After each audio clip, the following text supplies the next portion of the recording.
तरंग तरंग तरंग तरंग युवा तरंग। ये सुना मिला, ये सुना मिला, मेरा जीवन संवर गया, मेरा जीवन संवर गया। ये सुना मिला, ये सुना मिला, मेरा जीवन संवर गया, मेरा जीवन संवर गया।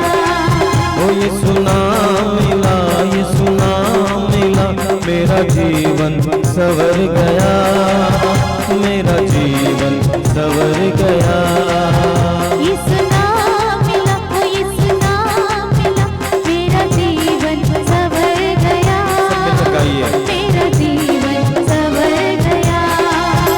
तूने लहू के कतरों को मेरे लिए बहा दिया, तूने लहू के कतरों को मेरे लिए बहा दिया, तूने लहू के कतरों को मेरे लिए बहा दिया।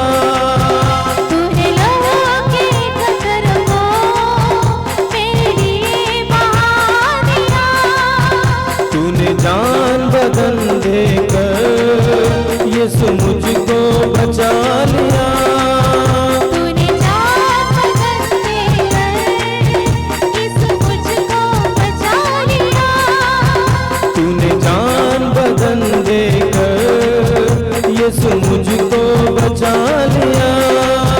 तूने जान बदल देकर यीशु मुझको बचा लिया।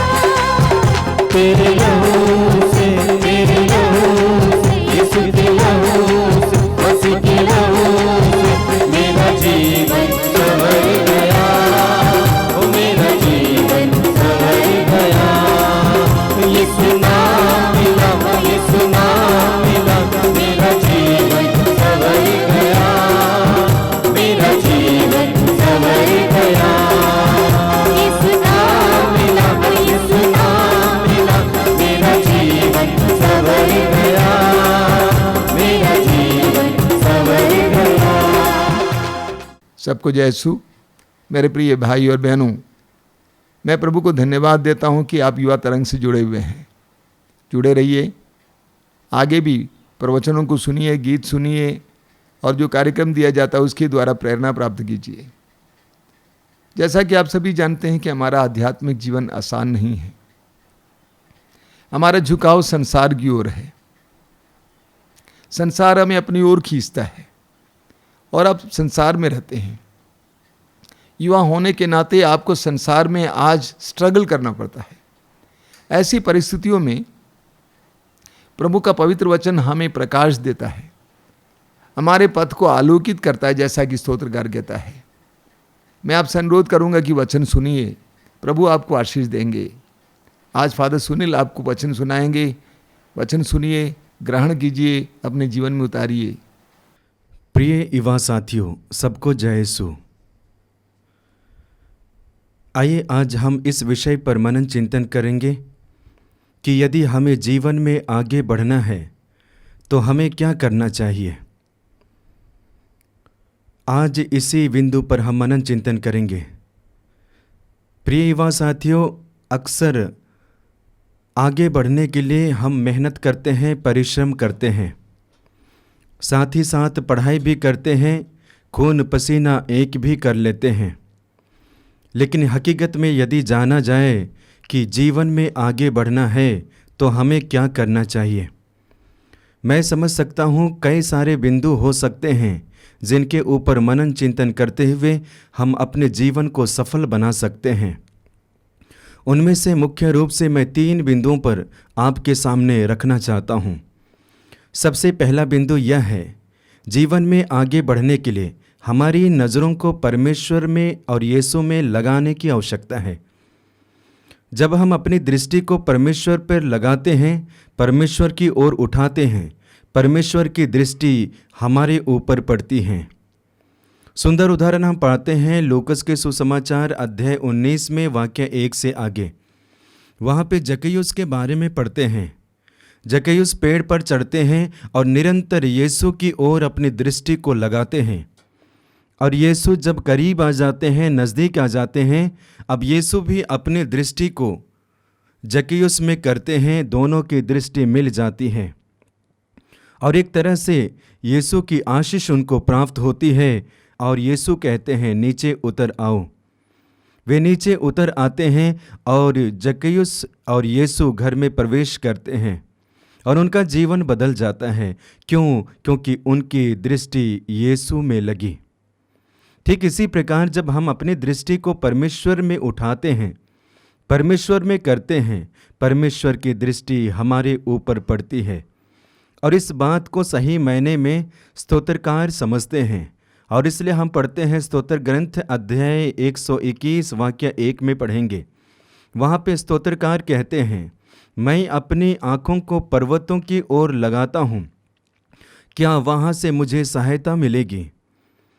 स्तोत्रकार बताना चाहते हैं कि मैं अपनी आँखों को पर्वतों की ओर उठाता हूँ। ये पर्वत ईश्वर की उपस्थिति है और ये पर्वत ईश्वर को दर्शाता है। और स्तोत्रकार कहते हैं कि मैं अपनी दृष्टि को पर्वतों की ओर उठाता हूँ, क्या वहाँ से मुझे सहायता मिलेगी? जिसने स्वर्ग और पृथ्वी को बनाया है वही प्रभु मेरी सहायता करता है। जी हाँ, जब हम अपनी दृष्टि को प्रभु में लगाते हैं, प्रभु हमें मदद करते हैं। प्रभु हमारे जीवन को अपने अधिकार में ले लेते हैं। प्रभु हमारे भविष्य को अपने अधिकार में ले लेते हैं। क्यों? क्योंकि ईश्वर हमारे भविष्य को बनाने वाले हैं। ईश्वर हमारे भाग्य को पलटने वाले हैं। ईश्वर हमारे भविष्य को निर्धारित करने वाले हैं। ईश्वर हमारे भविष्य को फलदायक और आकर्षक बनाने वाले हैं। जब ऐसे परमेश्वर पर हम अपनी दृष्टि को लगाते हैं, निश्चय ही हम अपने जीवन में सफलता हासिल करते हैं। क्रिस्त में प्यारे भाइयों और बहनों, युवा साथियों, आज अक्सर मनुष्य के जीवन में देखा जाता है हमारी दृष्टि बाह्य रूप से बाह्य चीज़ों में लगी हुई होती है। एक तो पैसे में, धन में और दुनियादारी आकर्षक चीज़ों में, आधुनिक चीज़ों में लगी हुई रहती है और सिर्फ उन्हीं चीज़ों को हम प्राप्त करना चाहते हैं, जैसे कि पैसे कमाना। हालांकि कमाना गलत बात नहीं है, लेकिन सबसे ज़्यादा मन और हृदय को, सब कुछ को लगाते हुए हम कमाते हैं। ठीक उसी प्रकार आधुनिक की प्रलोभन चीज़ों में हम रम जाते हैं और हमारे मन में इच्छा उत्पन्न होने लगती है कि मुझे ऐसे वस्तु चाहिए, मुझे ऐसी गाड़ी चाहिए। इस तरह से हमारी नज़रें वस्तुओं पर लगी हुई होती है। मैं समझता हूँ वही सबसे मुख्य कारण होता है हमें पीछे लाने का, पीछे आने का और नीचे गिरने का। तो आज प्रभु हमें संदेश देना चाहते हैं, यदि हमें अपने जीवन में सफलता हासिल करना है तो सबसे पहले अपनी दृष्टि को परमेश्वर और यीशु में लगाना है। आप जानते हैं, सुंदर उदाहरण आप देख लीजिए। प्रिय युवा साथियों, आप जानते हैं कि घोड़े के दोनों आँखों के बगल में पट्टी लगाई जाती है और इसलिए लगाई जाती है ताकि घोड़े सामने देखे, अपनी डेस्टिनेशन की ओर देखे। और बिल्कुल वैसा ही होता है और इसलिए तेज दौड़ने में सक्षम होता है। ठीक उसी प्रकार जब हम अपनी दृष्टि को प्रभु में लगाएंगे, अगल बगल अपनी दृष्टि को नहीं करेंगे, तो हम उसी रफ्तार में आगे बढ़ेंगे और अपनी लक्ष्य को प्राप्त कर पाएंगे।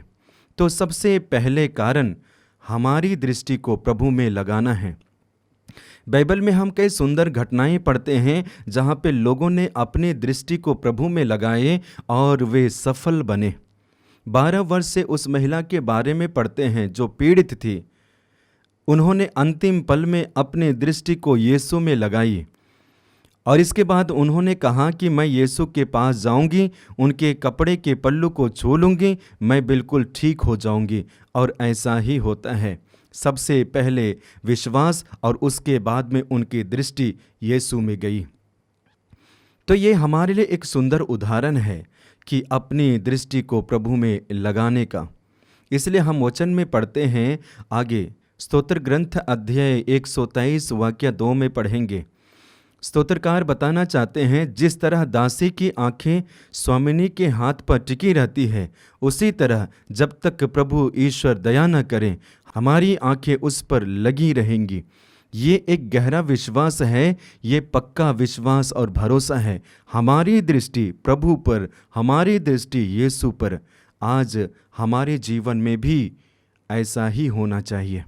तो मैं आपसे आशा करता हूँ, अनुरोध करता हूँ कि सबसे पहले अपनी दृष्टि को प्रभु में लगाना, विश्वास को बढ़ाना और इसके बाद में अपने लक्ष्य में, आपके लक्ष्य को बनाने वाला, लक्ष्य तय करने वाला, आपके भविष्य को बनाने वाला, आपके भविष्य को सजाने और संवारने वाला ईश्वर आपको सफल बनाएंगे।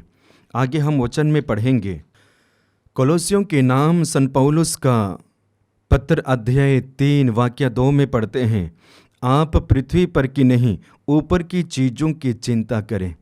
संत पौलुस विश्वासियों को बताना चाहते हैं कि आप पृथ्वी पर की चीज़ों पर नहीं बल्कि ऊपर की चीज़ों पर चिंता करें और अपने मन और हृदय को उसे पाने के लिए लगाएं। जब ऐसे होता है तब निश्चय ही हम अपनी लक्ष्य की ओर आगे बढ़ते हैं।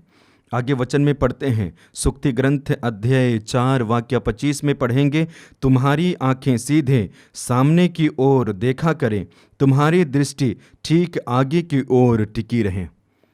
वचन के द्वारा हमें संदेश मिलता है कि तुम्हारी आंखें सीधे सामने की ओर देखा करें, तुम्हारी दृष्टि ठीक आगे की ओर टिकी रहे।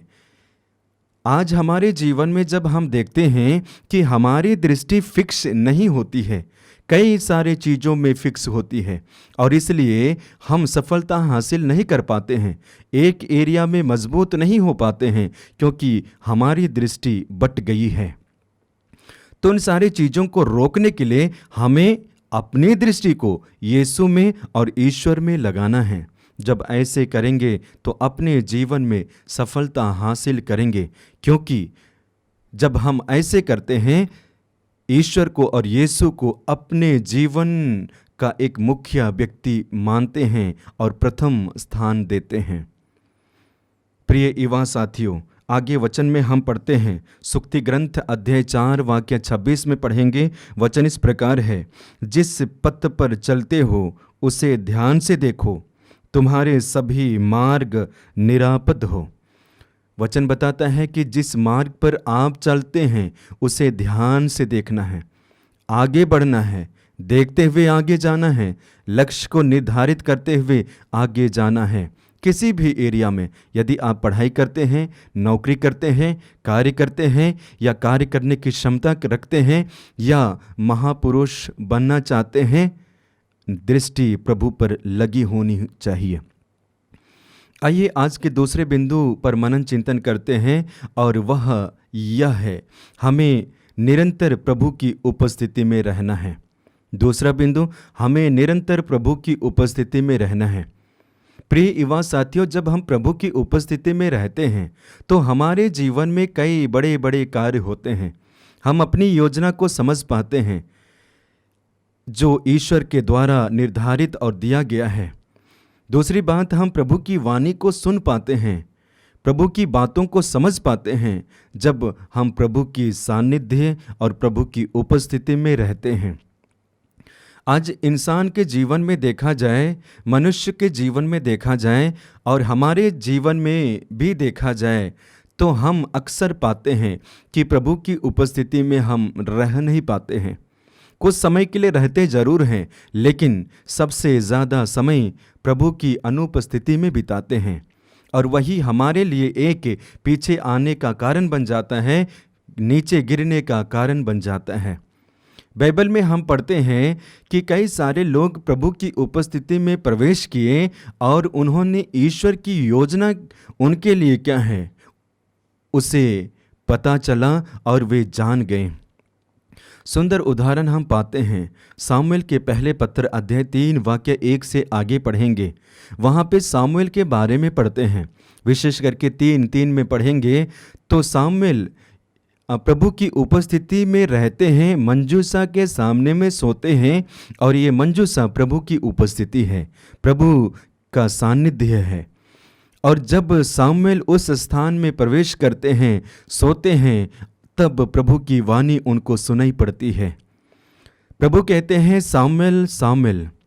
सामुएल को लगता है कि एली उन्हें बुला रहे हैं। वे एली के पास जाते हैं और कहते हैं, क्या आपने मुझे बुलाया? तब एली ने कहा, मैंने तुम्हें नहीं बुलाया, जाओ सो जाओ। फिर प्रभु उन्हें पुकारते हैं, सामुएल सामुएल। फिर सामुएल उठकर एली के पास जाते हैं और कहते हैं, क्या आपने मुझे बुलाया? उन्होंने कहा, जी नहीं। फिर सामुएल जाते हैं, सो जाते हैं। अब जब तीसरी बार परमेश्वर पुकारते हैं, सामुएल सामुएल, एली के पास सामुएल जाते हैं और फिर कहते हैं, क्या आपने मुझे बुलाया? तब एली ने समझ गया कि सामुएल को परमेश्वर बुला रहा है। कुछ उद्देश्य के लिए, अपनी योजना को प्रकट करने के लिए ईश्वर सामुएल को बुला रहा है। और इसलिए सामुएल को एली ने कहा, यदि आप बुलाए जाएंगे तो कहना कि बोल प्रभु, तेरा दास सुन रहा है। और ऐसे ही करता है। इसके बाद में आगे हम देखते हैं कि वही सामुएल अब नबी बन जाते हैं। वही सामुएल अब नबी बन जाते हैं। क्यों? क्योंकि उन्होंने प्रभु की उपस्थिति में प्रवेश किया, प्रभु के द्वारा वाणी को सुना। वाणी को सुनने के बाद में एक एक वचन को अपने जीवन में रखते हैं। वचन बताता है कि सामुएल बढ़ता गया और ईश्वर उनके साथ था, और सामुएल ईश्वर की वाणी को, एक भी वाणी को मिट्टी में मिलने नहीं दिया, और नतीजा अंत में नबी बनते हैं। उन्होंने ईश्वर की योजना को पहचाना कि यदि परमेश्वर ने मुझे इस पृथ्वी पर लेके आए हैं तो एक नबी के रूप में। तो ठीक इसी प्रकार प्रिय युवा साथियों, जब हम प्रभु के सानिध्य में रहते हैं, सबसे पहले प्रभु की आवाज़ को सुन पाते हैं, प्रभु की योजना को समझ पाते हैं। प्रभु की योजना मेरे लिए क्या है, उसको हम तर्क वितर्क करते हुए जान पाते हैं। तो इसलिए हमें प्रभु की उपस्थिति में आना अनिवार्य है। जब जब हम प्रभु की उपस्थिति में रहते हैं, हम प्रभु की योजना को पहचान पाते हैं, और उसके द्वारा हमारे जीवन में, बढ़ते हुए जीवन में एक तरह से क्लैरिटी आ जाती है। विचलित नहीं होते हैं, घबराते नहीं होते हैं, यानी कि संदेह में नहीं आते हैं, क्योंकि उपस्थिति में आने के द्वारा, प्रभु की बातों को सुनने के द्वारा हमारे कार्य सामने प्रकट हो जाते हैं, जिसको मैं करने वाला हूँ और जिसको करने के लिए परमेश्वर ने मुझे सौंपा है। तो प्रत्येक दिन हमें प्रभु की उपस्थिति में रहना है। आप जहाँ कहीं भी जाते हैं, जो कुछ भी करते हैं, पढ़ाई करते हैं, जॉब करते हैं, नौकरी करते हैं, कार्य करते हैं, यात्रा करते हैं, और या तो भोजन पकाते हैं, हर समय आप प्रभु की उपस्थिति में रह सकते हैं। रहने का प्रयास कीजिए और प्रभु की वाणी को आप सुनेंगे, प्रभु के द्वारा आशीष को आप प्राप्त करेंगे। ठीक उसी प्रकार दूसरा उदाहरण हम बाइबल में पढ़ते हैं, उत्पत्ति ग्रंथ अध्याय 28 वाक्य 10 से आगे पढ़ेंगे। वहाँ पे याकूब के बारे में पढ़ते हैं। याकूब यात्रा करते करते थक जाते हैं और शाम हो जाता है। शाम होने के बाद, यानी कि शाम जब हो जाता है, वह तीर्थ स्थान पे जाते हैं, वहाँ पे विश्राम करते हैं, आराम करते हैं। और ये तीर्थ स्थान ईश्वर का पवित्र स्थान है, जहाँ पे ईश्वर निवास करते हैं। यानी कि याकूब यात्रा करते करते ईश्वर की उपस्थिति में प्रवेश करते हैं, ईश्वर के सानिध्य में प्रवेश करते हैं, और जैसे ही प्रवेश करते हैं, सोते हैं, गहरी नींद में आते हैं, अब परमेश्वर को देखना शुरू करते हैं, दिव्य दृश्य देखते हैं, प्रभु की उपस्थिति को महसूस करते हैं, अनुभव करते हैं, और साथ ही साथ प्रभु की वाणी को सुनते हैं। ईश्वर ने कहा कि मैं तुम्हारा ईश्वर हूँ, मैं तुम्हारे पूर्वजों का ईश्वर हूँ, इब्राहिम का ईश्वर, मूसा का ईश्वर, याकूब, और मैं तुम्हारा ईश्वर हूँ। इस तरह से जब हम प्रभु की उपस्थिति में प्रवेश करते हैं, प्रभु की वाणी को सुनते हैं, बातों को सुनते हैं, योजना को समझ पाते हैं, तो आज इस आधुनिक समय में हमें सबसे ज़्यादा प्रभु की उपस्थिति में रहना है। प्रभु की उपस्थिति में रहते हैं तो हमारे लिए एक शक्ति प्राप्त होती है। बल प्राप्त होता है और उस बल के माध्यम से हम आगे बढ़ पाते हैं। प्रभु की उपस्थिति के द्वारा हमारे लिए एनर्जी आती है और उस एनर्जी के द्वारा हम जीवन में आगे बढ़ पाते हैं। और इसलिए हम वचन में पढ़ेंगे कि जब प्रभु हमारे साथ रहते हैं तो हम उनकी सहायता से, उनके बल के द्वारा सब कुछ कर सकते हैं। तो इस तरह से जब देखा जाए तो एक एक विश्वासी को, भक्त को और आपको और मुझको, प्रत्येक व्यक्ति को प्रभु की उपस्थिति में आना अनिवार्य है। प्रभु की उपस्थिति में रहना अनिवार्य है। जब हम प्रभु की उपस्थिति में रहेंगे, बाह्य चीज़ों में हमारी मन नहीं लगेगा, हमारा हृदय भी विचलित नहीं होगा। बस एक ही चीज़ वो प्रभु है, एक ही चीज़ वो प्रभु की उपस्थिति है। और इसके बाद मेरा भविष्य जो सफल होगा वो मेरे सामने आता है। प्रिय युवा साथियों, तीसरा बिंदु जीवन में सफल होने के लिए वह यह है कि हमें निरंतर प्रभु के साथ जुड़े रहना है। जब जब हम प्रभु के साथ जुड़े रहते हैं, प्रभु की आशीष हमें मिलती है, प्रभु की उपस्थिति हमें प्राप्त होती है और उसके द्वारा हम प्रभु की शक्ति को ग्रहण करते हैं और उसके द्वारा हम जीवन में आगे बढ़ते हैं। प्रभु यीशु मसीह ने स्वयं कहा कि तुम मुझसे अलग रहकर कुछ भी नहीं कर सकते। यदि तुम्हें जीवन में सफलता हासिल करना है, तुम्हारे जीवन में तुम्हें फल उत्पन्न करना है, तो सबसे पहले तुम्हें मेरे साथ जुड़ने की आवश्यकता है। और इसके विषय में हम पढ़ते हैं यूहन्ना के सुसमाचार अध्याय 15 वाक्य 5 में। प्रभु यीशु मसीह कहते हैं, मैं दाखलता हूँ और तुम डालियाँ हूँ। जो मुझ में रहता है और मैं जिन में रहता हूँ वही बहुत अधिक फलता है, क्योंकि तुम मुझसे अलग रहकर कुछ भी नहीं कर सकते हैं। जी हाँ, प्रभु के साथ जुड़ने के बाद हम बहुत फल उत्पन्न करेंगे और करते हैं, लेकिन जब प्रभु से अलग हो जाते हैं, अलग रहते हैं, कतई फल उत्पन्न नहीं कर पाएंगे। ठीक उसी प्रकार यदि हमें जीवन में आगे बढ़ना है तो प्रभु के साथ जुड़ना है। किसी ने कहा है कि यदि तुम जहाँ कहीं भी जाते हो, अपने साथ प्रभु को लेना। परीक्षा देने के लिए, इंटरव्यू देने के लिए, कार्य करने के लिए या कहीं भी जाते हैं, अपने साथ प्रभु को लेना, यानी कि बने रहना, उनके साथ में जुड़े रहना, और तब तुम सफलता हासिल करोगे। एग्जैक्टली ऐसे ही होता है। आगे वचन में पढ़ते हैं फिलिपियों के नाम संत पौलुस का पत्र अध्याय 4 वाक्य 13 में। वचन इस प्रकार है, जो मुझे बल प्रदान करता है, मैं उनकी सहायता से सब कुछ कर सकता हूँ। जो मुझे बल प्रदान करता है, मैं उनकी सहायता से सब कुछ कर सकता हूँ। तो हम अभी बढ़ रहे हैं, अलग अलग कार्यों को करने की क्षमता रखते हैं, जीवन को सफल बनाने की क्षमता रखते हैं, सोचते हैं भविष्य को सुंदर बनाने के लिए, आकर्षक बनाने के लिए हम सोचते हैं, प्रयास करते हैं। हमें सबसे पहले इन 3 बातों को ध्यान में रखना है।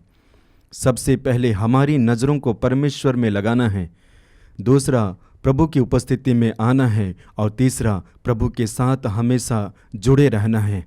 जब ये करेंगे तो प्रभु की आशीष को जीवन में प्राप्त करेंगे और उसके द्वारा हम सफलता हासिल करेंगे। आइए आंखें बंद कीजिए, हाथों को खुला रखिए। इस वक्त हम प्रभु को धन्यवाद देते हैं इस वचन को मनन चिंतन करने के लिए और विशेष करके आत्मसार करने के लिए। हम अपने जीवन में प्रभु की उपस्थिति को गहराई से महसूस करें, उनकी उपस्थिति में रहें, साथ ही साथ प्रभु के साथ जुड़े रहें। सुंदर उदाहरण हम पाते हैं, पतंग आकाश में उड़ती है, इसलिए उड़ती है क्योंकि डोर मनुष्य के हाथ में है। ठीक उसी प्रकार हम आकाश तक उड़ पाएंगे, उठ पाएंगे, ऊंचाई तक जा पाएंगे। क्यों? क्योंकि प्रभु मेरे साथ है। प्रभु हमारे साथ ऐसा वरदान दे, आशीष और कृपा दे, ताकि हम भी अपने जीवन में सफलता हासिल कर पाएं। प्रभु से प्रार्थना करते हैं, यीशु हमारे साथ रहे और पवित्र आत्मा हमारे साथ रहे। पिता और पुत्र और पवित्र आत्मा के नाम पर आमीन। धन्यवाद फादर सुनील, प्रभु आपको आशीष दें। आइए हम प्रार्थना करें। दयालु पिता, धन्यवाद देते हैं आज के सुंदर दिन के लिए। मेरे इन छोटे भाई बहनों के लिए धन्यवाद देता हूँ। प्रभु यीशु के पवित्र नाम पर उन्हें आशीर्वाद देना। आज के ज़माने में जीवन में कितना स्ट्रगल करना पड़ता है, कितना संघर्ष करना पड़ता है, विभिन्न प्रकार का संघर्ष, विभिन्न प्रकार के तूफानों से लड़ना पड़ता है। ऐसी परिस्थिति में एक एक छोटे भाई बहन को प्रभु तेरे सामने रखता हूँ, उनके लिए प्रार्थना करता हूँ, उन पर दया कीजिए। उनके हर प्रकार के नकारात्मक भावुकताओं को हटाकर उन्हें सकारात्मक भावुकताओं से भरिए। उन्हें आशा दीजिए, उनके मन से निराशा को हटाइए। उनके जीवन के पथ पर तेरे पवित्र वचन का प्रकाश डालिए, ताकि वे निराश ना हों, टूटे ना, हताश ना हों। ये दयालु पिता प्रभु यीशु के पवित्र नाम पर इन छोटे भाई बहनों के लिए मैं प्रार्थना करता हूँ। सिर झुकाइए। सर्वशक्तिमान परमेश्वर पिता और पुत्र और पवित्र आत्मा आप लोगों को आशीर्वाद प्रदान करें। आमीन। तेरा नाम जो लेता है वो जिंदगी पाता है। तेरा नाम जो लेता है वो जिंदगी पाता है। तेरी राहों पर चल के रूई नाम में पाता है। तेरी राहों पे चल कर रूही नाम में पाता है। तेरा नाम जो लेता है वो जिंदगी पाता है। तेरा नाम जो लेता है वो जिंदगी पाता है।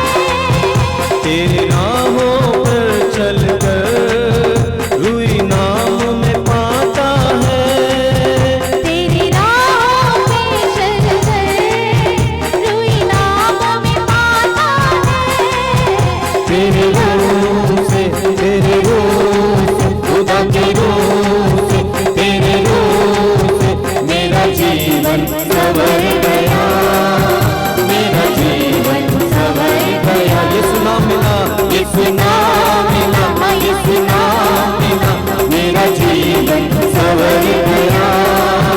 मेरा जीवन संवर गया। सब लेकर गाइए। यीशु नाम मिला, यीशु नाम मिला। मेरा जीवन संवर गया। मेरा जीवन संवर गया। यीशु तेरी हुजूरी में कुदरत और जलाल है। यीशु तेरी हुजूरी में कुदरत और जलाल है।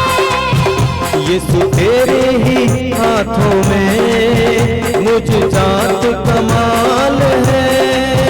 यीशु तेरे ही हाथों में मुझ जात कमाल है। यीशु तेरी हुजूरी में कुदरत और जलाल है। यीशु तेरी हुजूरी में कुदरत और जलाल है। यीशु तेरे ही हाथों में मुझ जात कमाल है। यीशु तेरे ही हाथों में मुझ जात कमाल है। तेरे छूने से, तेरे छूने से, मसीह के छूने से, खुदा के छूने से मेरा जीवन संवर गया। मेरा जीवन संवर गया। यीशु नाम मिला, यीशु नाम मिला, यीशु नाम मिला, यीशु नाम मिला। मेरा जीवन संवर गया। मेरा जीवन संवर गया। यीशु नाम